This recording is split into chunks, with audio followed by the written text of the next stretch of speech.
Hey everybody, it's your favorite gentleman, Marcus Norman of Gentleman Style Podcast Show. And today you all are in for a very special treat. Today I have coming to the stage a cybersecurity specialist, CEO and founder of his cybersecurity company, and he is about to take us to the next level. I love these interviews because they help us do better business and protect not only our business, but our customers as well. You won't want to miss 1 second of this dynamic powerhouse speaker. So stay with us, stay engaged, stay tuned as we dive right in. Here we go.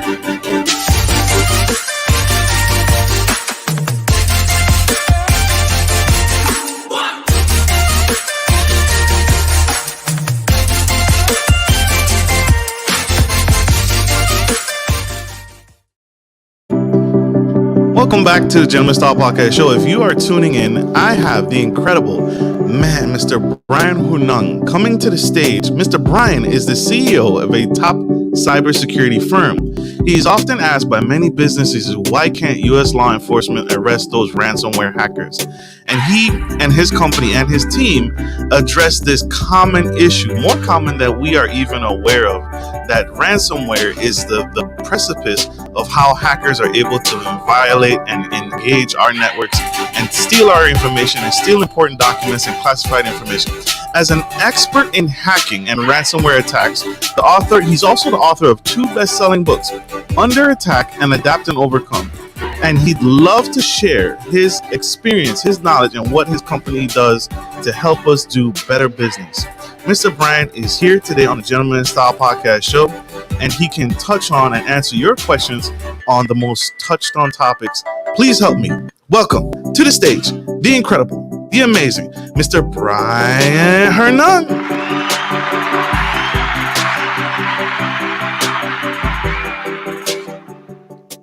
Welcome to the Gentleman Style Podcast Show, sir. Hey, Marcus. Thanks for having me on. I appreciate it. Appreciate you, sir. Thank you for joining us. Diving right in, I have to beg the question. I ask every successful CEO, as a successful CEO in the cybersecurity space with your company, what are some successful habits that you do every single day that has really set the tone for you to succeed in business? What is something that you do day in, day out? Is it meditation? Is it yoga? Is it exercise? Is it walking? What is it you do every day that you can attest, like say, this is going to be a great day?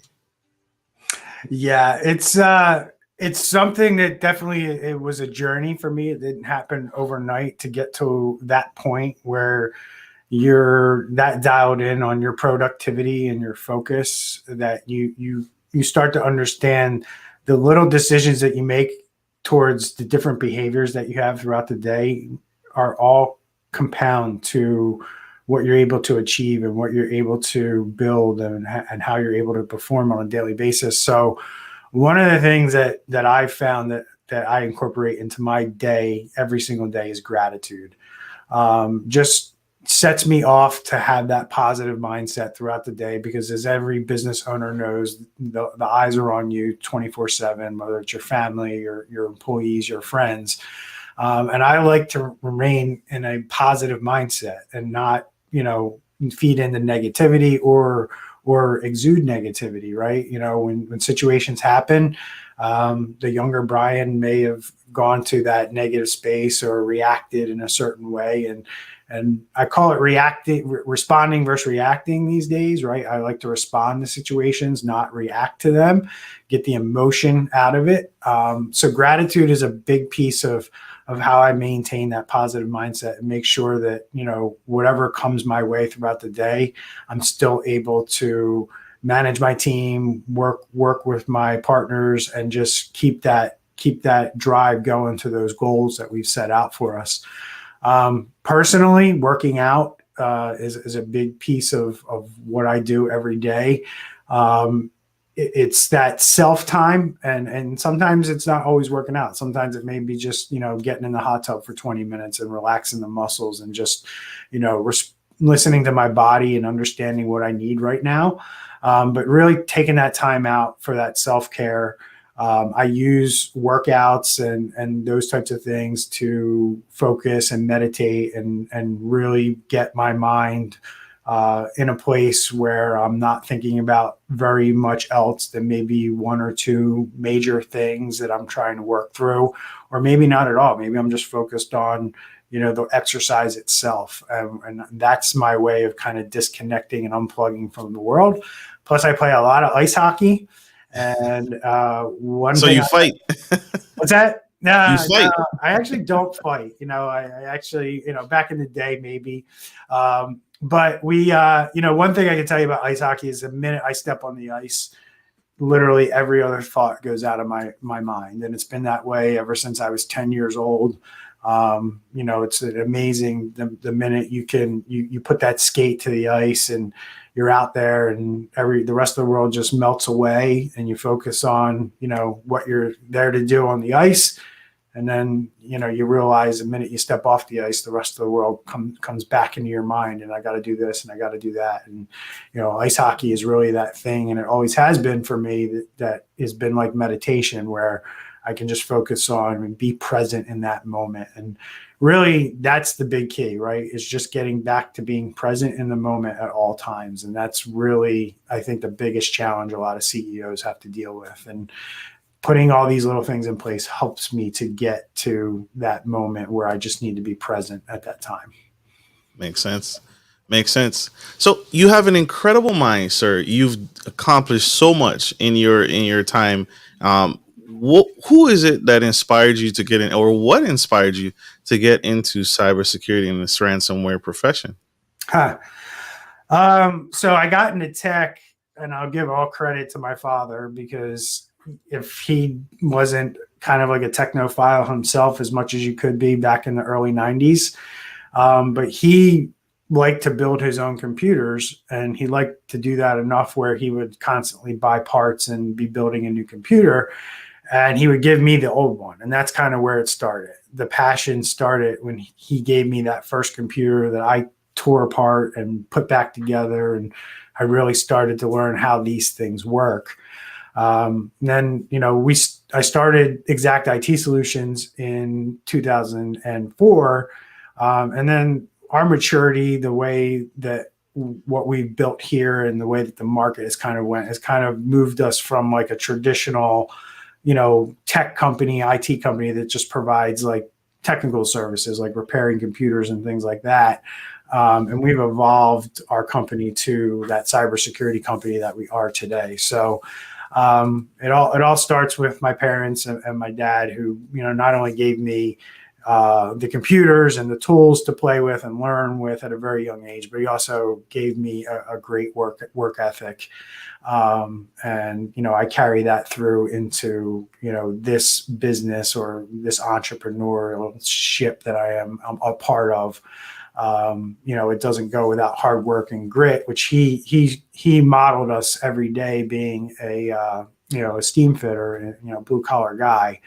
And I say to him, my brother and I both have businesses, which is pretty remarkable that we're both, very successful CEOs. And I have no doubt that if he had the same opportunities that we have, he would have achieved the same level that we have achieved. Makes sense. Shout out to Dad. Thank you, Dad. Yeah. Powerful. We have one quick commercial break. We'll be right back. You guys stay tuned, stay with us, stay engaged. We'll be right back after this short commercial break. Support for Gentleman Style Podcast is brought to you by Manscaped, who is the best in men's below-the-waist grooming champions of the world. Manscaped offers you precision engineering tools for your family jewels. Manscaped just launched their 4th generation trimmer, the Lawnmower 4.0. You heard that right, the 4.0. Join over 2 million men worldwide who trust Manscaped with this exclusive offer for you. 20% off free worldwide shipping with the code GENTSTYLE at manscaped.com.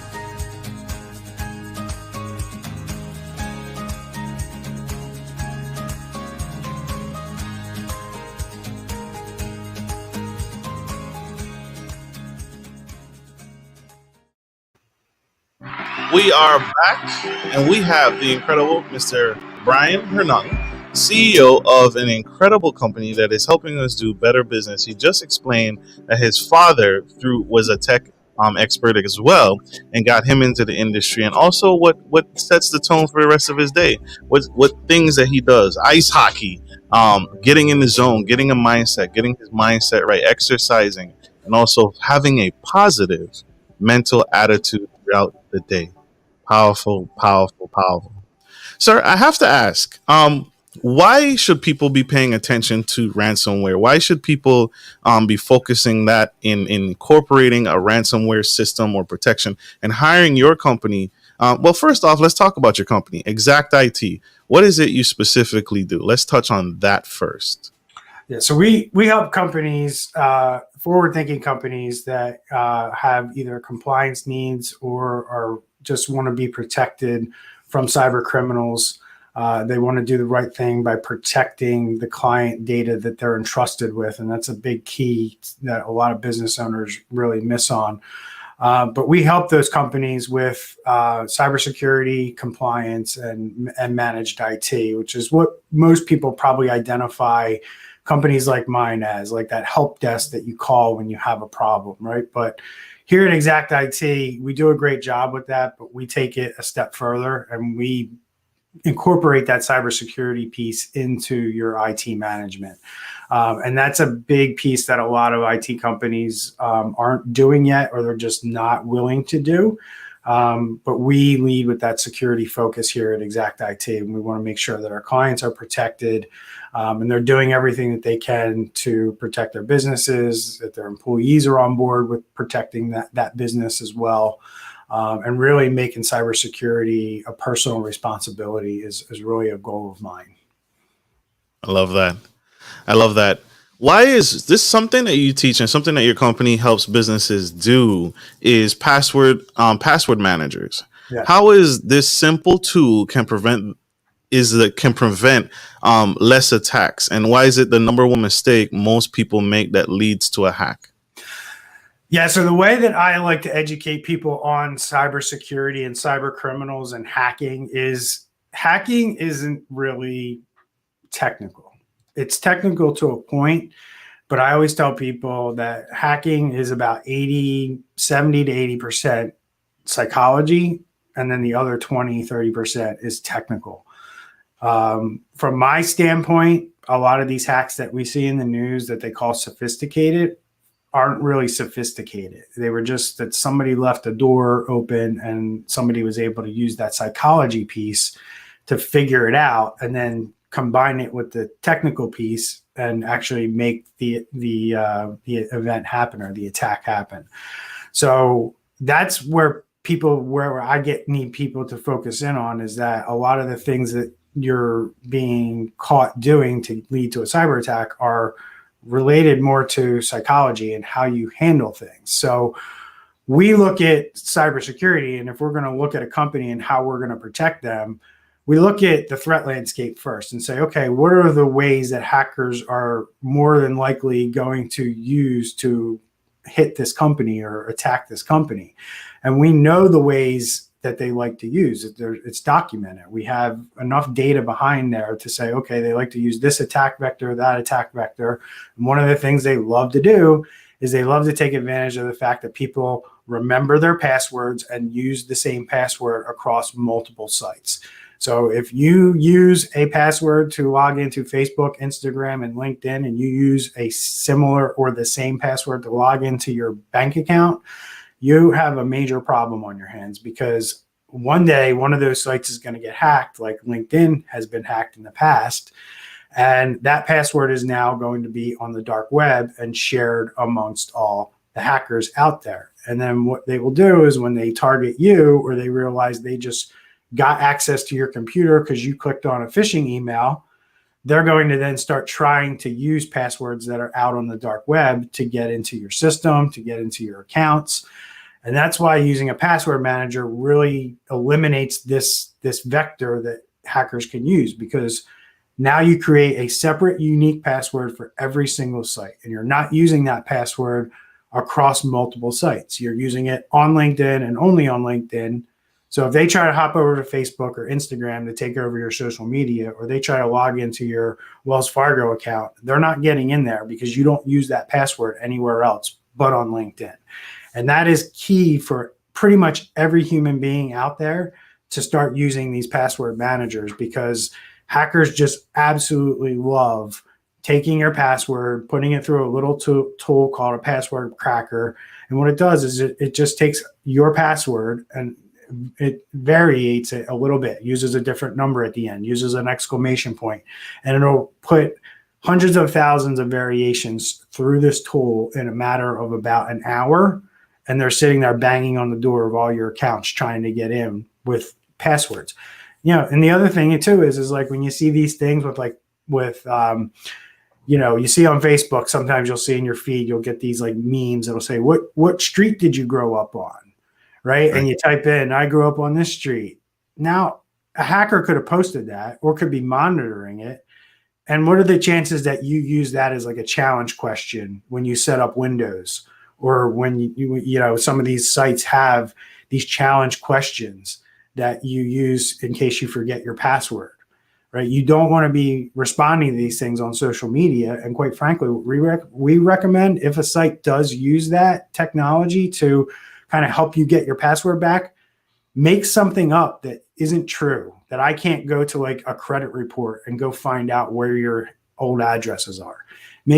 Use a street that your grandparents grew up on, or make up a street that was around the corner from you, but you really didn't grow up on it. Use something that you will remember and know, but it's not actually something that can be tied back to you. That's really the best way to use those types of tools.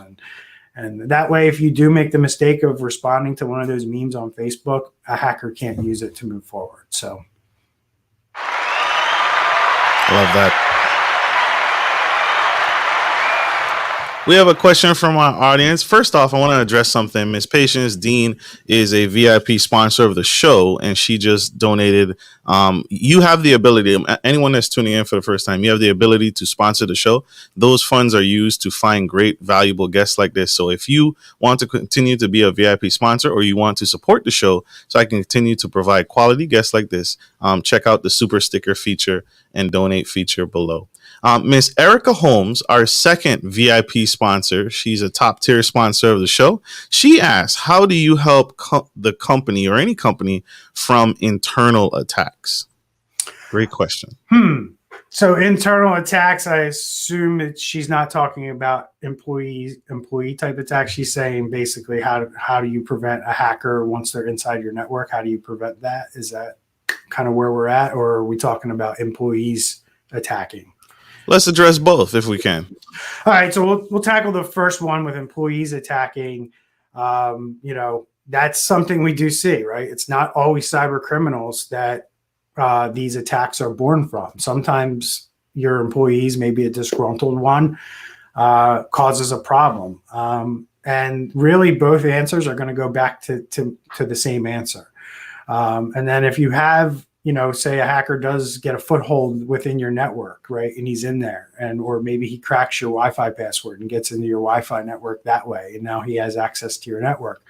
How do you prevent this from now coming from basically the inside out, right? The only way to prevent cyber attacks, whether they're from employees, and I'm going to say this, not just cyber attacks, but fires, floods, natural disasters. If you want your business to be what we call cyber resilient and want it to operate, and you want a resilient business, you have to employ what's called a cybersecurity framework within your business.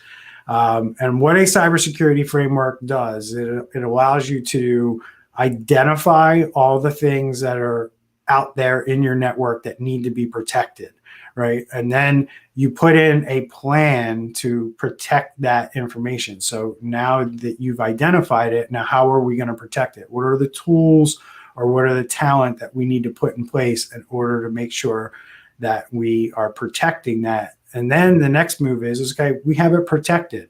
Now we have to detect whether somebody is doing something that they shouldn't. So now we have to have a detection piece in there that tells us whether or not what we're protecting is actually somebody's behind the scenes under the surface, like knocking on the door trying to get in. There's ways you can detect whether hackers or employees are stealing your data and taking it off site to, maybe, like we see it all the time, where employees steal data and go start their own company, right? And now they have a leg up, and they've taken 15 years of proprietary information that this business has worked so hard to build, and now they just stole it, and now they maybe short-circuited their growth by 5 years by doing so. There's ways we can detect all this activity and make sure that this data is not being mishandled or abused by your own employees or by cyber criminals, right? So then what happens after we detect it? We need to know how to respond, right? How do we do it? How do we cut them off? How do we stop it? In ransomware events, the first thing you want to do is remove everything from the internet, cut off the access, right? That's the response phase of what we do here. And then once we decide the appropriate response, then we have to go into that recovery phase. And that's kind of what we were talking about in the green room with, the pipeline and what you asked me there, and like how, they're in this recovery phase right now. And the recovery phase is taking them a lot longer than what they had initially thought when the attack first happened. So the framework is your plan for getting through any type of cyber event. Here at Xact IT, we recommend the NIST cybersecurity framework. That's our government's own cybersecurity framework that is, in my opinion, very thorough and very good. And a lot of businesses should get educated on it and start implementing it in their business, because regardless of the event, cyber attack, fire, flood, your employees want a paycheck. You want to open the doors on Monday after that event. And these frameworks will help you to be able to do that. And that's really where we're at today in business, is when you start a business and you achieve a certain level of success, your customers, your employees, your partners, your vendors expect you to be open for business tomorrow. And, hackers and all kinds of natural disasters are changing that for a lot of business owners, but there are ways to get through it. But you got to plan for it. You can't just, have the event and hope for the best. Hope is not a strategy. So true. So true. Great follow-up question, Ms. Erica Holmes. Appreciate it. We have one more quick commercial break. You guys don't go anywhere. Stay tuned. We have this incredible man with all the knowledge. Stay tuned. Stay with us. We'll be right back. Good day, podcast listeners. This is your boy, Marcus Norman of Gentleman Style Podcast Show. I wanted to let you guys know that we will be rolling out a new feature and adding a join sponsor button next to the subscriber button here at the bottom of your screen. Once you click the button, it will display 3 membership levels: Gentleman Gentry, which is our entry level; Duke Duchess, which is our season level; and the Emperor and Empress, which is our most sophisticated level, which you will receive unique perks and benefits at each differing level and gain access to our community tab. We will also be sharing polls, upcoming events, and interviews, as well as receive feedback from our sponsors directly. Your support helps me find new and exciting guests to bring to the stage live. Well, in order to get the higher end speakers, it requires, you guessed it, money. So thank you for tuning in to my channel. And if becoming a sponsor sounds good to you, then select the join button below and choose your desired sponsor level.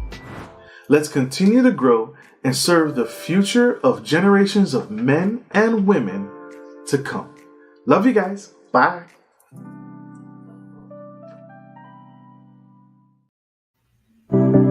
We are back, and we have the incredible Mr. Bryan Hornung, CEO, founder of Xact IT. And we just left, and we were talking about ways to protect your business from cybersecurity attacks.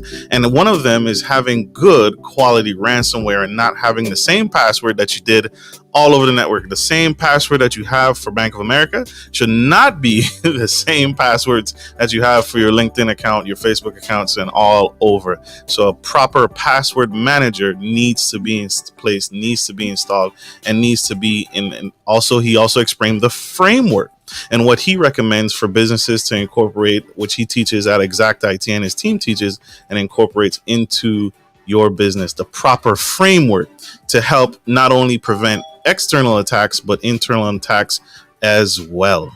Powerful, powerful, powerful. Sir, I wanted to ask a question.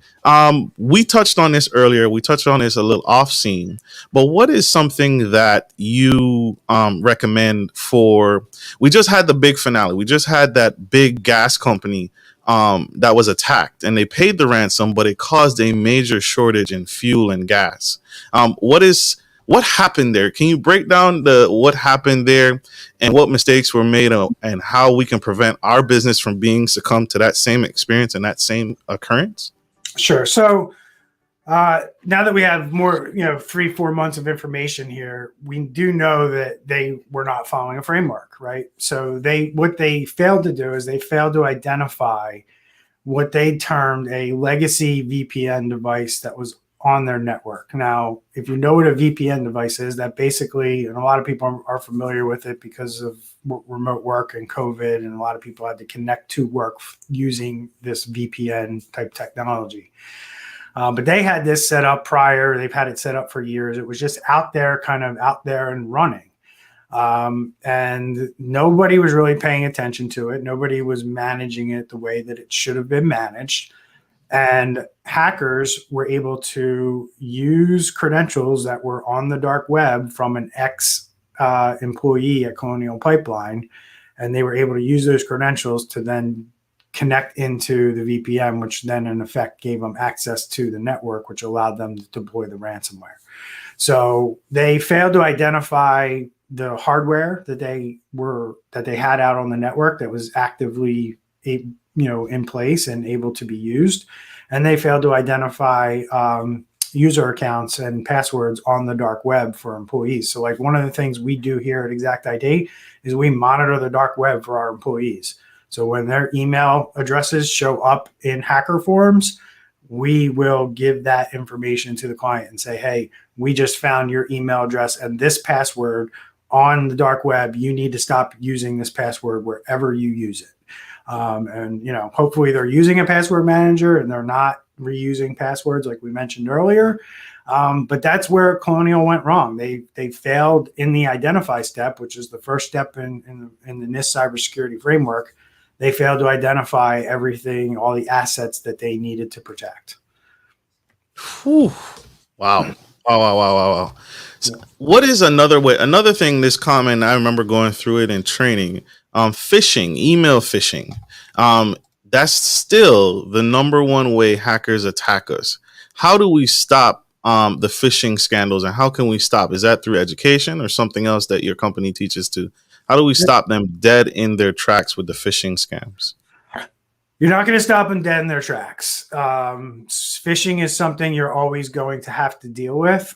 Now, there's a two-prong approach to this. One is with technology, and with cybersecurity, it's usually there's a part that can be taken care of, or you can be protected better with technology. And then the other piece is security and awareness training for your employees. So we can put technology in place to scan and filter emails for all the bad stuff, and make sure that doesn't end up in the inbox of your employee, because you want to try to eliminate the way we kind of we paint the picture that you want to eliminate the employee from being the decision maker on whether or not they should open the email or not, right? So if we can eliminate the employee from making that decision or having to make that decision, then it's better for the employee in most cases.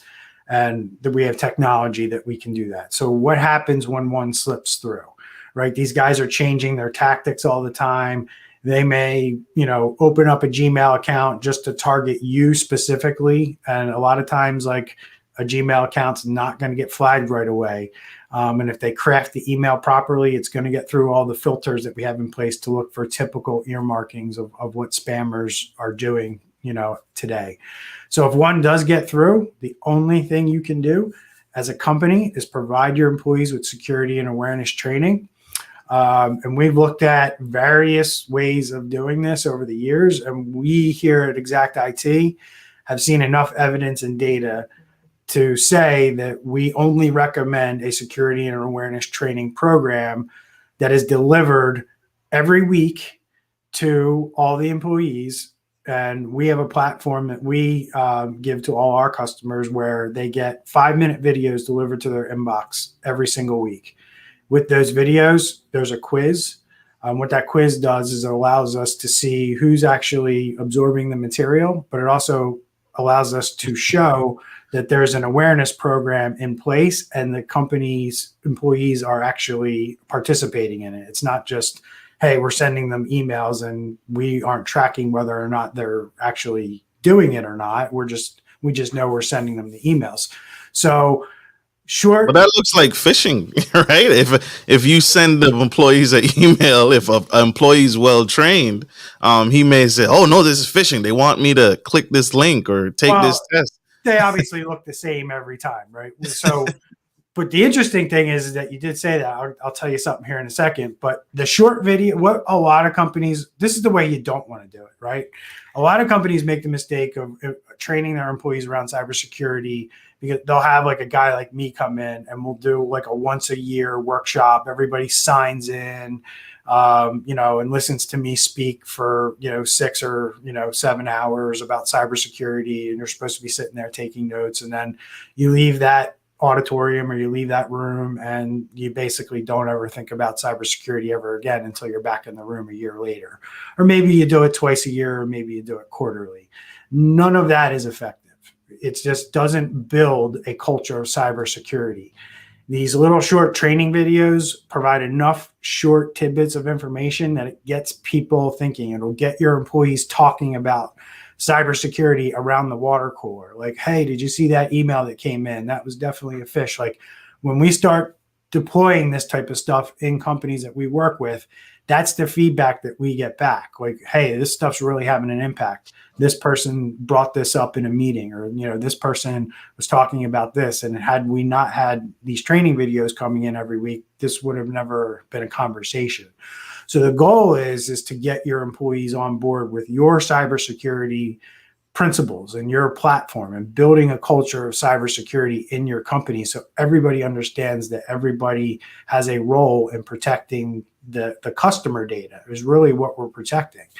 And doing a cybersecurity training program the way I outlined it here is the way to go about it. And if you're doing it any other way, or you're not doing it, or like I say to employees all the time, if you're listening to this and your company isn't providing you with this type of information the way I laid it out, go to them and recommend this to them, because I know you don't want to be the cause of ransomware in your company. But if you're not getting it the way I laid it out, you have a higher chance of being a person who clicks on a link and potentially deploys ransomware at your company. So go tell your higher ups, we need this type of training in our company, because I don't want to be the person who clicks on something or does something I shouldn't have because I wasn't, educated about it. Yeah. The employer has no one but to blame. You can't even blame the employee at that point, because you didn't educate them. You didn't provide them the tools that you provide. So your company teaches. You just said it. You do courses once a year, or as necessary. No, we don't do that. You don't do that. No. Okay. We, as part of our service, we provide those weekly training videos with the tracking and the quizzes. I don't get up. No, I do speaking events and I talk in front of industry trade shows and stuff like that, but I don't go into companies and do it as part of their security and awareness training. That's really the way you don't want to do it. You don't want to have somebody coming in once a year and talking to your employees once a year. You want to implement this and give this to them throughout the year. Makes sense. Not a one-time deal. Makes sense. We have another question from our VIP sponsor, Miss Erica Holmes. Cryptocurrency is the new thing on the block, but it seems like it's here to stay. There's a lot of people going into cryptocurrency. How do people protect themselves from being taken advantage of in the cryptocurrency space and the financial spaces? I'm not a huge expert on the ins and outs of the crypto, like how you can be scammed type of thing.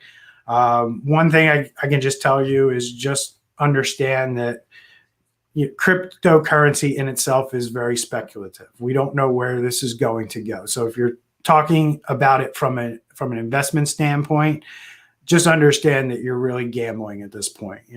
I wouldn't put any kind of life savings in cryptocurrency. If you have money that you would go to Las Vegas with, you can buy cryptocurrency with it. But I wouldn't, be taking any kind of money that I need for retirement or, any money that I need to pay bills and putting it in cryptocurrency. And then just from the technology standpoint, just really make sure that you understand how to transfer Bitcoin from one person to another, understand what wallet addresses are. And when you do send money to a wallet address, when you hit send, it's gone. So make sure you send it to the right wallet address and double check it and triple check it and make sure that it's going to the right person, because if you have one character wrong and you hit send, the money's gone from your account and you're not getting it back. So just understand when you hit send on those wallet addresses, it's final. Absolutely. Thank you for sharing that.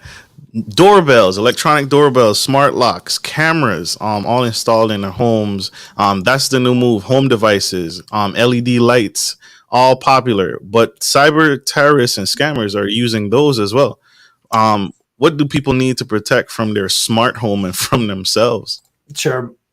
This is a great point, Marcus. And you're asking this question very, very early in the game.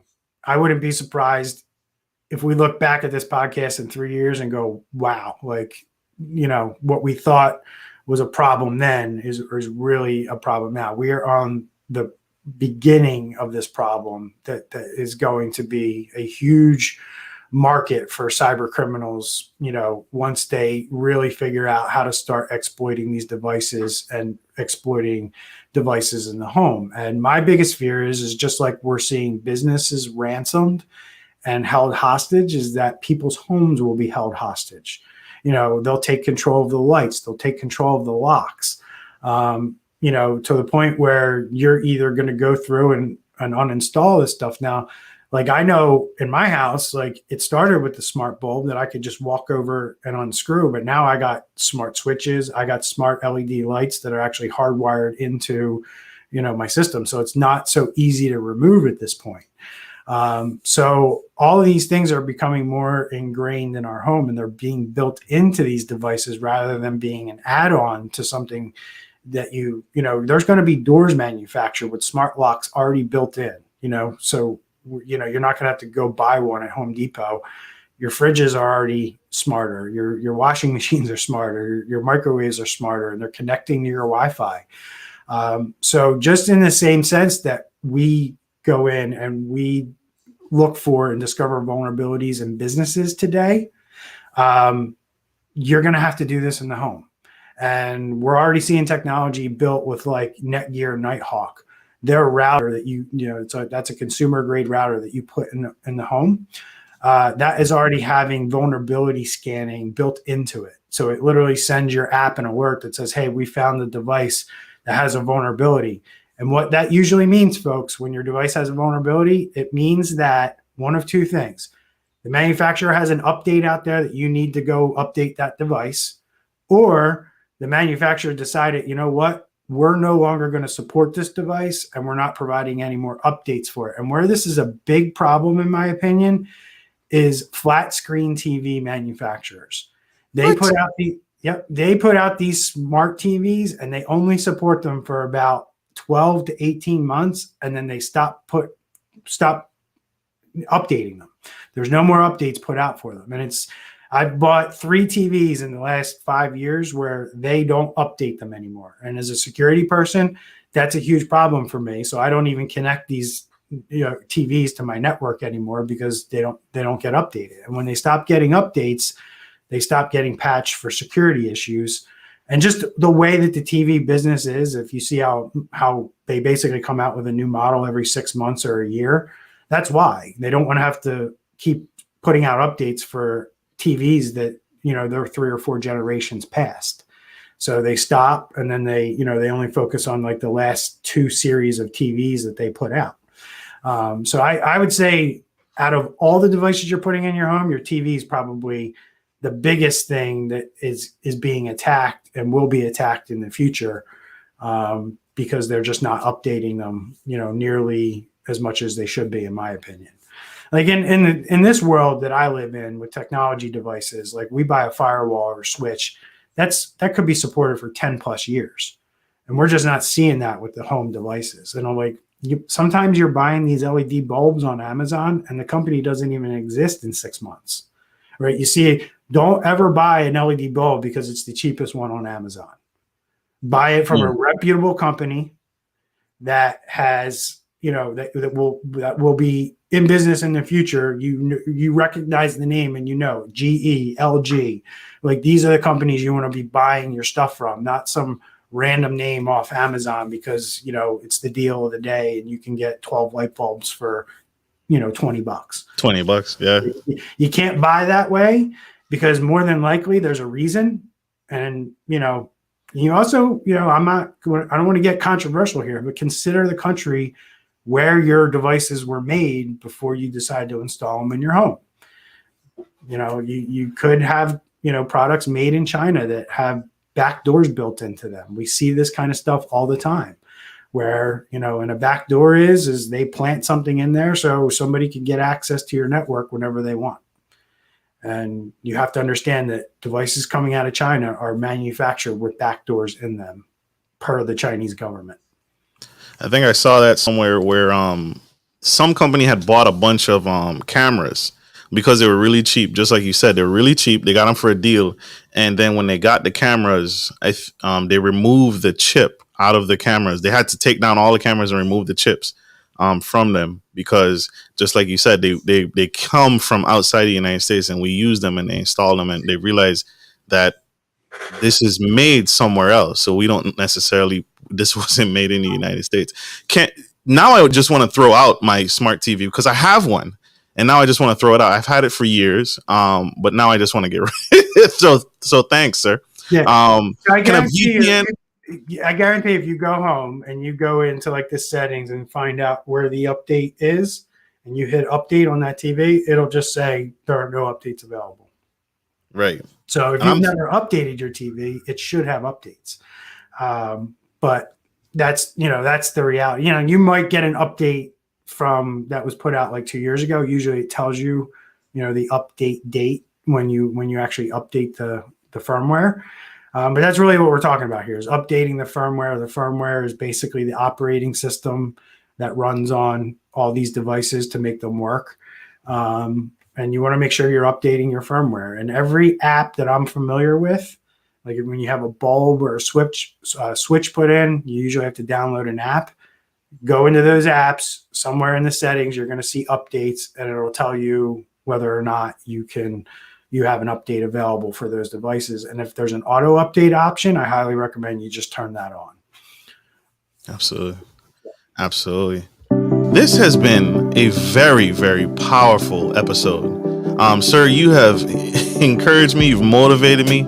How can people connect with you? How can my audience connect with you, grow with you, and learn more and stay connected from you? Yeah. So number one, I have a goal to educate 1 million people on cybersecurity and all this stuff. So if you guys could join me and subscribe to my own YouTube channel that I have at Xact IT Solutions, that would be a huge help.